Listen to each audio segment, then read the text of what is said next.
మరి ఇంత పిచ్చి మొదలైతే ఎలాగే? ఎక్కడికెళ్ళి ఉంటారు?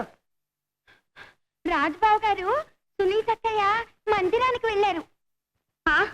చూసావా, నేను అనుకున్నంతా అయింది. ఆశ్చర్యంగా ఉంది. నాతో ఒక్క మాటనే చెప్పకుండా. ఎందుకు చెప్తారు? చెప్తే నువ్వు వెళ్ళనిస్తావా? ఇప్పుడు అర్థమైందా? అనురాగం అక్కడ, ఆనందం ఇక్కడ. నువ్వు నాతో మాట్లాడుతున్నావని మీ అమ్మ తిట్టిందన్నావు. ఏం తిట్టింది? నువ్వు చాలా సన్నగా ఉన్నావుట. మా అమ్మ నన్ను ఏ విదర్భ రాజుకో ఇచ్చి పెళ్లి చేస్తుందట. అవును, నువ్వు బాగా నాలాగా లావు కాకూడదు. నీ మాదిరా? నువ్వు ఏమీ అనుకోకపోతే ఒక మాట చెప్పనా? చెప్పు. నువ్వు భోజనం మానేసి నాలాగా సన్నగా అవ్వకూడదు. అయ్యో, భోజనం మాని నేను ఉండలేనబ్బా. అవును, నీకొక విషయం తెలుసా సుదర్భ? ఏమిటి? మా సునీతకి బిడ్డ పుట్టబోతున్నాడు. నిజమేనా?